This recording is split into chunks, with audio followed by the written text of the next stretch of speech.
والعاقبة للمتقين والصلاة والسلام على سيد الأنبياء والمرسلين أما بعد فأعوذ بالله من الشيطان الرجيم بسم الله الرحمن الرحيم قال الله تعالى في القرآن الكريم لقد جاءكم رسول من أنفسكم عزيز عليه ما عنتم حريص عليكم بالمؤمنين رؤوف رحيم صدق الله العظيم وصدق رسوله النبي الأمين الكريم ونحن على ذلك لمن الشاهدين والشاكرين والحمد لله رب العالمين ما إن مدحت محمدا بمقالتي لیکن مدحت مقالتی بمحمدی ہزار بار بشویم دہن ز مجھ کو گلاب ہنوز نامی تو گفتن کمالی بے ادریس وَأَجْمَلُ مِنْكَ لَمْ تَرَقَتْ عَيْنِي وَأَكْمَلُ مِنْكَ لَمْ تَلِدِ النِّسَاءُ خُلِقْتَ مُبَرَّأً مِنْ كُلِّ دَاءٍ كَأَنَّكَ قَدْ خُلِقْتَ كَمَا تَشَاءُ۔ آئیے کچھ معروضات سے پیشتر جس طریقے سے درود پاک پڑھاؤں میں ساتھ مل کر پڑھیں۔ الصلاة والسلام علیکہ یا رسول اللہ، الصلاة والسلام علیکہ یا رسول اللہ، الصلاة والسلام علیکہ یا حبیب اللہ، الصلاة والسلام علیکہ یا حبیب اللہ، الصلاة والسلام علیکہ یا نبی اللہ، الصلاة والسلام علیکہ یا نبی اللہ، وعلی آلک واصحابک یا نور اللہ صلی اللہ تعالی علیہ وسلم۔ صلی اللہ تعالی علیہ وسلم۔ بڑے خوش نصیب ہیں آپ حضرات کہ آپ نے اس زمین کو مقدس بنا دیا۔ اللہ اور اس کے رسول کا جس جگہ ذکر ہوتا ہے وہ زمین باقی تمام زمینوں پر فخر کا اظہار کرتی ہے کہ ہم پر کوئی گناہ نہیں ہو رہا ہے بلکہ اللہ اور اس کے رسول کا ذکر ہو رہا ہے، اور زمین بڑی خوش ہوتی ہے۔ حدیث پاک کا مفہوم ہے جس طرح بندہ زمین پر گناہ کرتا ہے زمین ناراض ہوتی ہے، غصہ ہوتی ہے بندے پر اور کہتی ہے آ تو میرے نیچے میں تیرے کو بتاتی ہوں۔ اسی طرح زمین پر جب کوئی اچھا کام ہوتا ہے تو زمین بڑی خوش ہوتی ہے اور بندے سے کہتی ہے جو اس کے اوپر اچھے کام کرتا ہے تو میرے نیچے آ، میں تجھ کو اپنی گود میں اس طرح لوں گی جیسے کوئی ماں اپنے بچے کو گود میں لیتی ہے۔ تو ہم اور آپ بڑے خوش نصیب ہیں کہ اللہ کی اس زمین پر ہم ذکر و اذکار کر رہے ہیں، اللہ اور اس کے رسول کا ذکر کر رہے ہیں۔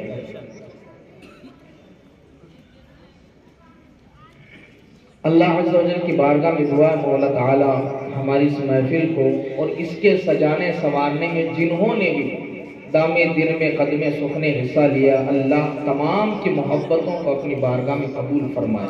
آمین۔ مولا تو ضرور ہے، تو ضرور ہے، تو جمال ہے، تو جلال ہے، تو کمال ہے، نہیں تیری اہل و عیال ہے، نہیں تیری کوئی مثال ہے، تو ہے آپ اپنی مثال، تو میری آن، تو میری شان، تو میری جان، تو ایمان، تو میرے بال وہم و گمان، تو میرے خاموشی اعلان، تو میرا میں بھی تو میرا تو بھی تو اللہ جل جلالہ۔ کبھی نیکیوں کی فضا میں تو، کبھی رحمتوں کی ہوا میں تو، کبھی عاصیوں کی خطا میں تو، کبھی باز آ کی ندا میں تو، کبھی با وفا کی وفا میں تو، کبھی اغنیا کی غنا میں تو، کبھی اسخیا کی سخا میں تو، کبھی شہداء کے رنگے گھنا میں تو اللہ جل جلالہ۔ مولا تو رحیم ہے، تو کریم ہے، تو عظیم ہے، تو حنان ہے، تو منان ہے، تیری سب سے اونچی شان ہے، کل من علیہا فان ہے، ویبقا رب الرحمن ہے، رہ جائے گا ایک تو ہی تو اللہ جل جلالہ، رہ جائے گا ایک تو ہی تو اللہ جل جلالہ۔ مولا تو منیب ہے، تو حسیب ہے، تو رقیب ہے، تیرے بعد تیرا حبیب ہے، جو جو طبیب ہے تیری بندگی میری آرزو، میرا اس طرح سے حساب ہو، میرے لب پہ ناتے جناب ہو، میرے سیدھے ہاتھ کتاب ہو، نہ عتاب ہو نہ عتاب ہو، رہے روبرو محمد خوبرو اللہ جل جلالہ، رہے روبرو محمد خوبرو اللہ جل جلالہ، وحدت کے بھرے جام پلاتا تو ہے، وحدت کے بھرے جام پلاتا تو ہے، میرے بگڑے ہوئے کام بناتا تو ہے، ہر صبح ازل ہے تیری حمد میں مصروف، ایک ذوق نظر عام دکھاتا تو ہے، ادنا ہے کوئی اعلیٰ حبشی ہے یا قرشی، ہر ایک کو قربت میں بٹھاتا تو ہے، تخیل سے ہے آگے تیری شان غفاری، لا حد کرم آب سناتا تو ہے، تیرے امر کا اعجاز ہے کونین کی تخلیق، فیکون عمل راز بتاتا تو ہے، اندھیروں میں سویروں کو سلاتا تو ہے، سویروں کو اندھیروں سے جگاتا تو ہے، سویروں کو اندھیروں سے جگاتا تو ہے، یکتا ہے یگانا ہے تو احد سمد ہے، مشکل سے ہو مشکل تو بچاتا تو ہے، مشکل سے ہو مشکل تو بچاتا تو ہے، مشکل سے ہو مشکل تو بچاتا تو ہے، ہر وقت کے فرعون کو تو ہی ہے ڈبوتا، ہر وقت کے موسیٰ کو بچاتا تو ہے، ہر وقت کے موسیٰ کو بچاتا تو ہے، پر قصہ عزیر کے قرآن گواہ ہے، مردوں کو سرے عام جلاتا تو ہے، مردوں کو سرے عام جلاتا تو ہے، پڑ جائے کسی وقت پہ مریم پہ جو تہمت، طفلان کو جھولے سے بلاتا تو ہے، طفلان کو جھولے سے بلاتا تو ہے، اللہ جل جلالہ، اللہ جل جلالہ۔ خطبہ مسنونہ کے بعد میں نے جس آیت کریمہ کی تلاوت کا شرف حاصل کیا، اللہ ارشاد فرماتا ہے لَقَدْ جَاءَكُمْ رَسُولٌ مِّنْ أَنفُسِكُمْ، تحقیق کی تمہارے پاس آ گیا وہ رسول من انفسکم جو تم میں سے ہے۔ من انفسکم کی تفسیر بہت لوگوں نے کی، ایک عالمانہ تفسیر ہے، ایک صوفیانہ تفسیر ہے۔ عالمانہ تفسیر یہ ہے کہ اللہ ارشاد فرماتا ہے اے انسانوں، میں نے ایک انسان کو اپنا نبی نوری بنا کر کے تمہارے اندر بھیجا ہے، میں نے کوئی جن یا کوئی فرشتہ نبی نہیں بنایا ہے، جیسے تم انسان ہو تمہاری طرح بشری لبادے میں میں نے اپنا ایک رسول، اپنا ایک پیغمبر بھیجا ہے، یعنی کہ اس کی جنسیت وہی ہے جو تمہاری جنس ہے، تمہاری جنس سے ہم نے تمہاری جنس کی طرح ایک نبی مبعوث فرمایا، من انفسکم۔ اور ایک صوفیانہ تفسیر ہے من انفسکم، وہ نبی ہم نے بھیجا، وہ نبی ہم نے بھیجا جو تمہاری جان ہے، وہ نبی ہم نے بھیجا، انفس کا مطلب وہ سانس، وہ نبی جو تمہاری سانس ہے اور تمہاری زندگی کی پیمان ہے، کہ جس کے بارے میں رب خود ارشاد فرماتا ہے النبی اولا بالمؤمنین من انفسہم، نبی مومنوں کی جانوں سے بھی زیادہ قریب ہے۔ تو فرمائیں اس آیت کی تفسیر یہ کر رہی ہے، یعنی کہ تمہاری سانسوں کو ہم نے ایک لباس بشری میں بھیج دیا ہے، گویا کہ نبی اللہ عز و جل نے اپنے نبی کو ہماری جان بنا کر کے بھیجا ہے، پوری کائنات کی جان اللہ نے اپنے نبی کو بنا کر کے بھیجا ہے۔ اور یہ حقیقت بات تھی، اللہ کے رسول صلی اللہ علیہ وسلم جب عرش پر تشریف لے گئے، مسجد حرام سے مسجد اقصی، مسجد اقصی سے پھر آسمانوں پر تشریف لے گئے، وضو بنا کر کے آپ چلے تھے، جب واپس عرش سے آئے تو کیا دیکھا کہ وہ پانی ویسا کا ویسا بہ رہا ہے، جو پانی بہ رہا تھا وضو کر کے جو گئے تھے بہ رہا تھا، کنڈی دروازہ جو بند کر کے گئے تھے جب ہم دروازہ بند کرتے ہیں تو کنڈی تھوڑی دیر ہلتی رہتی ہے. حضور جنت اور دوزخ کی سیر، عرش اعظم اور اللہ کا دیدار کر کے لوٹ کر کے آئے، دیکھا پانی بھی بہ رہا ہے اور وہ زنجیر بھی ہل رہی ہے. کیسے ممکن ہے اتنے وقت کے لیے پانی کا رک جانا اور زنجیر کا حرکت دینا بند کر دینا؟ یہ کیسے ممکن ہے؟ صوفیہ کرام فرماتے ہیں انسان تو نے سمجھا نہیں، اللہ نے اپنے محبوب کو جان بنا کر کے بھیجا ہے. نبی اس کائنات سے جدا ہوئے، عرش پر گئے، گویا کی کائنات کی جان اس سے الگ ہو گئی تو پوری کائنات جہاں تھی وہاں رک گئی. وضو کا پانی بہ رہا تھا، جان نکلی، پانی تھم گیا، وہ کنڈی ہل گئی تھی، جہاں کی جان نکلی وہ کنڈی تھم گئی. جیسے واپس آئے جہاں میں جان آ گئی، دنیا میں جان آ گئی، وہ پانی بھی بہنے لگا اور وہ زنجیر بھی ہلتی رہی. اعلیٰ حضرت فرماتے ہیں وہ جو نہ تھے تو کچھ نہ تھا، وہ جو نہ ہو تو کچھ نہ ہو. جان ہے وہ جہان کی، جان ہے تو جہان ہے.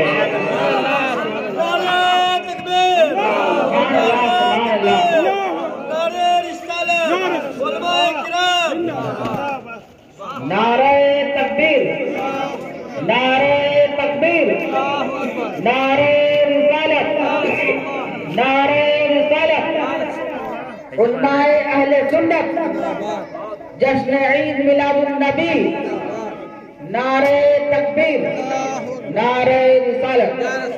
وہ جو نہ تھے تو کچھ نہ تھا، وہ جو نہ ہو تو کچھ نہ ہو. جان ہے وہ جہان کی، جان ہے تو جہان ہے. اسی لیے اللہ نے اپنے محبوب کو ہمارے درمیان ہی رکھا ہے اور رکھ کر کے فرمایا ما کان اللہ لیعذبہم وانت فیہم. محبوب جب تک آپ اپنے امت میں ہو اللہ ان کو عذاب علیم سے محفوظ فرمائے گا. روک لیتی ہے آپ کی نسبت، تیر جتنے بھی ہم پہ چلتے ہیں یہ کرم ہے حضور کا، ہم پر آنے والے عذاب ٹلتے ہیں. یہ حضور کا کرم ہے کہ آنے والے عذاب ٹلتے ہیں.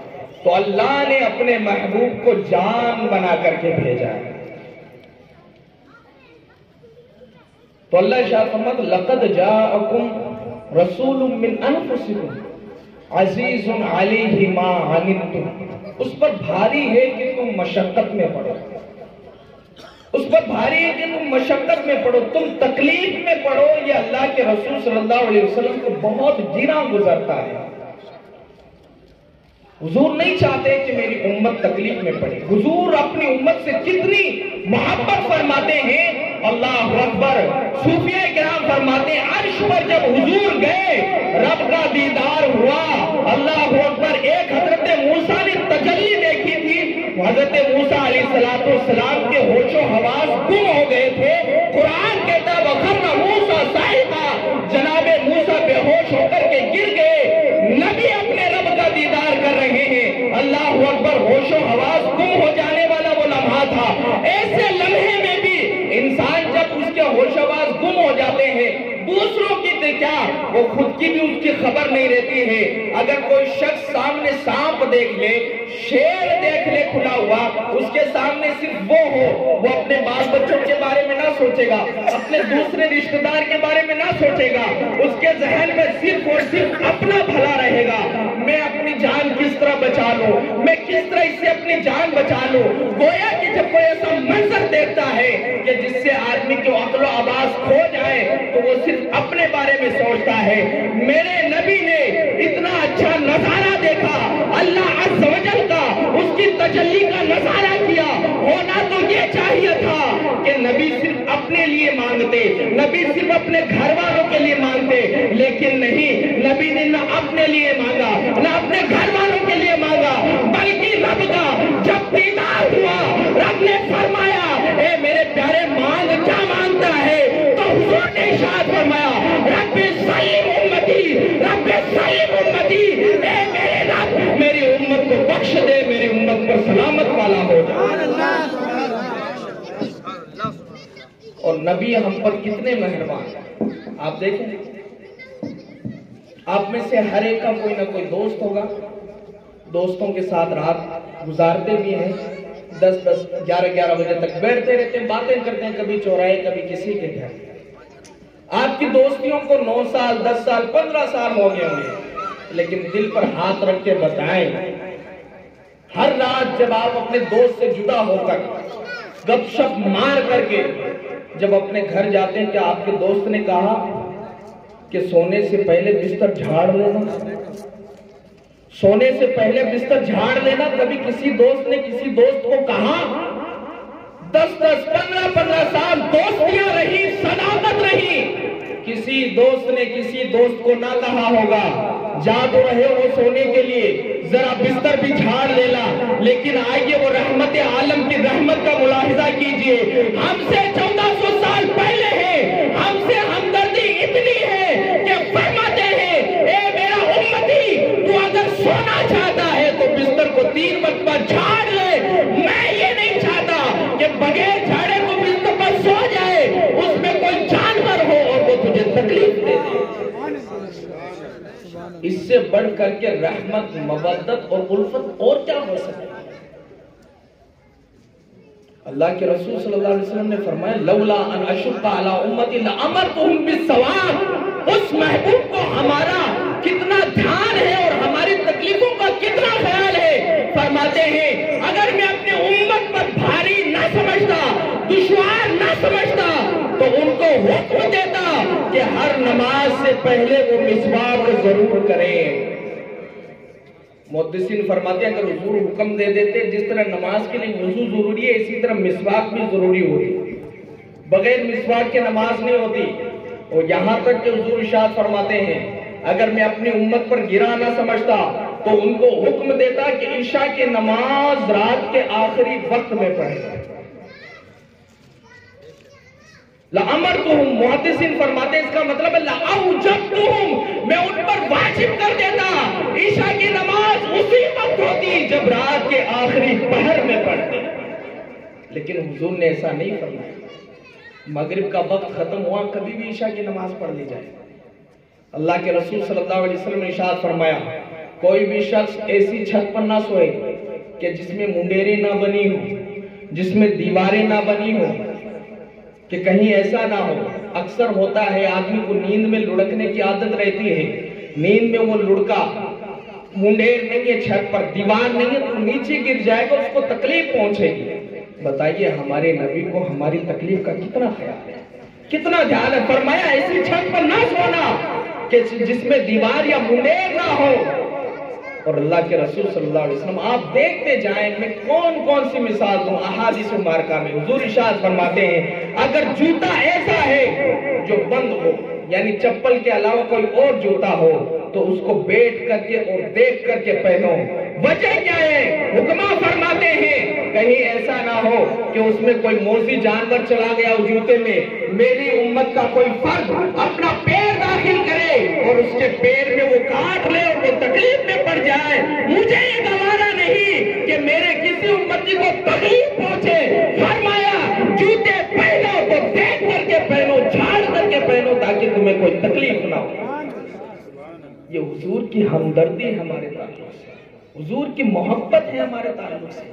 یہی نہیں بلکہ اللہ کے رسول صلی اللہ علیہ وسلم نے تو ہماری عزت اور احترام مرنے کے بعد بھی فرمایا کوئی شخص جنازے کے آگے نہ چلے بلکہ جو بھی چلے جنازے کے پیچھے چلے کہ کہیں اس کی بے ادبی نہ ہو جائے۔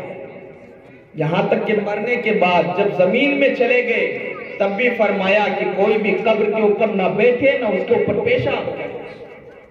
آپ اندازہ فرمایا ہمارے نبی نے ہمارا کتنا خیال رکھا ہے، ہم اپنے نبی کا آج کتنا خیال رکھ رہے ہیں، ہم اپنے نبی کی اس محبت اور الفت کا کتنا ساتھ دے رہے ہیں۔ اس نبی کی سنت جو ہے داڑھی مبارکہ، ہم اس میں کتنے وفادار ہیں، اس نبی کے جو احکام ہیں ہم اس میں کہاں تک ان کا ساتھ دے رہے ہیں۔ یہ بڑی سوچنے کی چیز ہے۔ رب فرماتا ہے لَقَدْ جَاءَكُمْ رَسُولٌ مِّنْ أَنفُسِكُمْ عَزِيزٌ عَلَيْهِ مَا عَنِتُّمْ حَرِيصٌ عَلَيْكُمْ بِالْمُؤْمِنِينَ رَءُوفٌ رَحِيمٌ، مومنوں کے ساتھ وہ بڑے ہی رحم کرنے والے اور نرم دل۔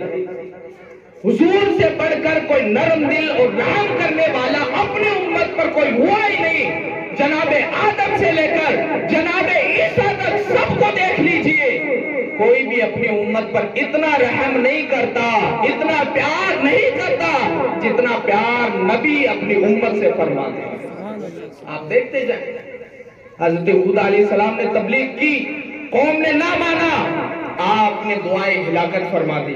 حضرت صالح علیہ السلام نے تبلیغ کی، قوم نے نہ مانا، دعائیں ہلاکت فرما دی. اللہ ان کو برباد کر دے، یہ سدھرنے والے نہیں. حضرت لوط علیہ السلام، حضرت شعیب علیہ السلام، اسی طریقہ حضرت موسیٰ، حضرت عیسیٰ، حضرت شعیب، حضرت زکریا، تمام انبیاء کرام نے اپنی اپنی قوموں کو سمجھایا، وہ نہ سمجھے تو کہا اے اللہ ان کو برباد کر دے.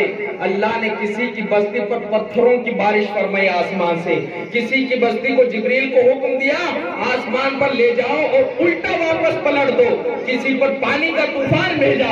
حضرت نوح علیہ السلام 950 سال تک اپنی قوم کو سمجھاتے رہے. 950 سال کے بعد میں آپ کا دل تھوڑا سا ٹوٹا، آپ اپنی بستی چھوڑ کر کے جانے لگے. کیا دیکھا؟ ایک آدمی آ رہا ہے اور اس کے ہاتھ میں اس آدمی کا بچہ ہے.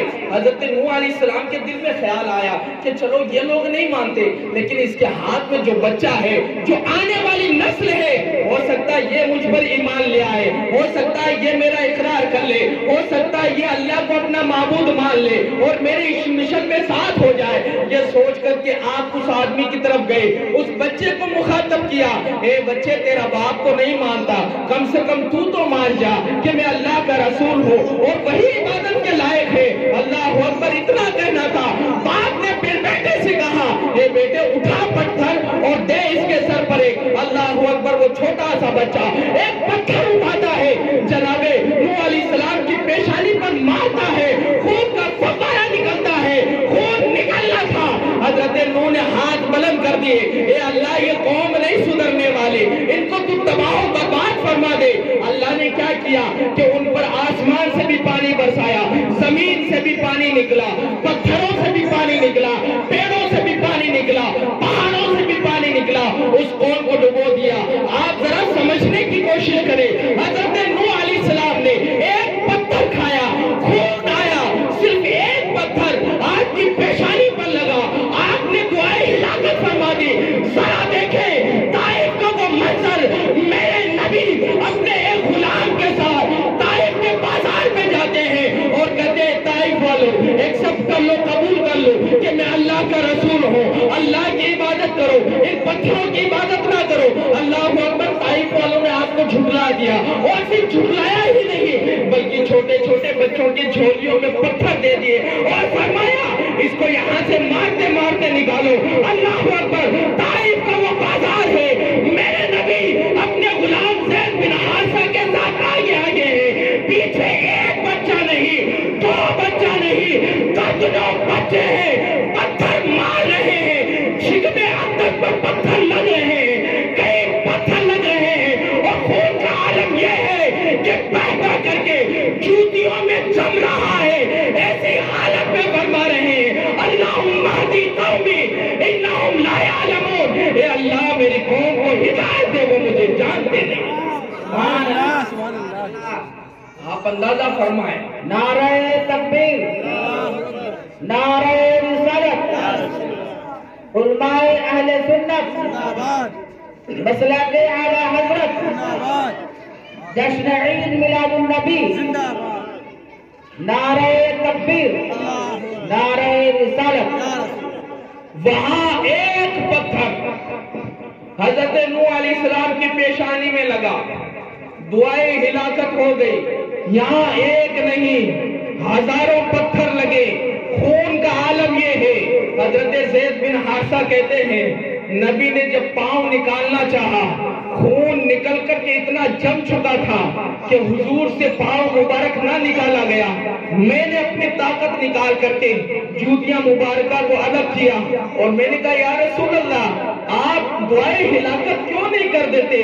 تو حضور نے فرمایا اے زید میں دعائیں ہلاکت کے لیے نہیں، میرے رب نے تو مجھے رحمت للعالمین بنا کر بھیجا. سبحان اللہ، سبحان اللہ. ہے کوئی اتنی محبت کرنے والا اپنے امت سے؟ ہے کوئی اتنا پیار کرنے والا اپنے امت سے کہ جتنی محبت اللہ کے رسول نے ہم سے فرمائی ہے، جن کا آج ہم میلاد منا رہے ہیں؟ اور دیکھیں ایسا نہیں ہے کہ وہ چھوٹی موٹی شخصیت ہے. ایک یہ ہوتا ہے کہ ہمارا کوئی اسٹیٹ کا آدمی ہوتا ہے، ہمارے رتبے کا جو آدمی ہوتا ہے وہ ہم سے محبت کرتا ہے تو چلو یہ چلتا ہے. ایک ہائی لیول کا آدمی، دنیاوی مثال سمجھانے کے لیے میں آپ سے کہوں، اگر کوئی پرائم منسٹر تو دور کی بات، ایم ایل اے دور کی بات، کوئی پارشد بھی آپ سے ایسی محبت کرے کہ آپ کو بلائے، آپ کے بارے میں وہ خیال رکھے، آپ کی تکلیفوں کا وہ خیال رکھے، آپ پھولے نہیں سمائیں گے. جناب پارشد صاحب تو میرا بڑا خیال رکھتے ہیں، بغیر میرے کوئی کام نہیں کرتے ہیں، جب تک مجھ سے نہیں بلا لیتے ہیں، مجھ سے مشورہ نہیں کرتے، تب تک کوئی کام نہیں کرتے. ایک پارشد کا پیار اگر مل جائے تو پھول نہیں سما سکتے. یہ نبی کا پیار ہے جن کے قدموں پر ایک پارشد نہیں، ہزار بادشاہ قربان ہے، کہ جن کے رتبے کا یہ عالم ہے کہ رب فرماتا ہے اے محبوب ہم نے آپ کو تمام جہان کے لیے رحمت بنا کر بھیجا.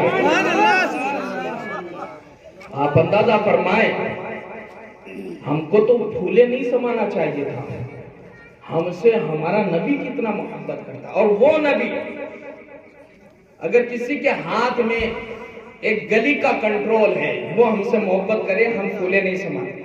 ایک علاقے کا ایم ایل اے ہم سے محبت کرے، ہم پھولے نہیں سما سکتے کہ پورا علاقہ اس کے ہاتھ میں، پولیس کا ضابطہ اس کے کنٹرول میں، وہ بڑا طاقتور ہے. آئیے دیکھیے میرے نبی کا پاور کیا ہے، ان کی طاقت کیا ہے.